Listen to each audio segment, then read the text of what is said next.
Formula One fans gearing up for the Italian Grand Prix at Monza this weekend with the big question on everyone's lips. Have those two feuding teammates, Lewis Hamilton and Nico Rosberg, finally put that bad blood behind them? Mercedes actually taking disciplinary action against the German for the pair's collision. Remember that at the recent Belgian Grand Prix at Spa? Well, an incident for which Rosberg later apologised, by the way. But what's been the fallout and what impact has it all had on the Brit? Earlier, Amanda Davis speaking with F1 expert Christian Sylt. Almost constantly going to be looking behind, over his shoulder, really looking behind him, I think, and obviously partly for his teammate, and also wondering what kind of equipment's underneath him. It seems at the minute there's been a few gremlins. What have you made of the way Mercedes have handled the last couple of weeks and how they've dealt with the post-crash fallout? Yeah.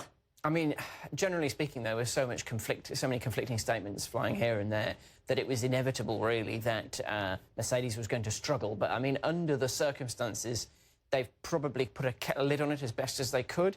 I mean, you know, there was essentially Nico Rosberg was punished. At least we got to the bottom of the fact that there was, let's say, somebody responsible, which, you know, in years gone by, there's been other incidents which have just rumbled on for months without there ever being a resolution. What chance do you think, though, that this rivalry between Nico and Lewis will actually derail their title hopes and it will all blow up in their face? I mean, there's talk of that and the possibility of Red Bull being able to try and Ricciardo being able to potentially seize some kind of a lead as a result of the friction between them. But, I mean, you have to imagine that Mercedes would see that coming and put a lid on it in one way or another, you know, before it happens. I mean, how you do that, though, is a different matter. It really depends on how bad it becomes. Red Bull, of course, a team who know a thing or two about inter-team relations and driver relations. Which of the teams do you think we should be looking out for this weekend in terms of giving Mercedes a run for their money?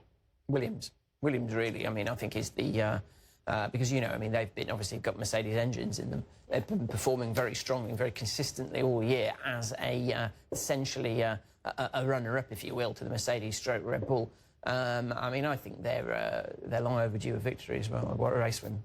And Monza is a race and a circuit that evokes so many special memories for Formula One fans. Just talk us through some of the characteristics of the Monza race. What should we be expecting? Well, I mean, we're talking high-speed, high overtaking manoeuvres is what you would hope.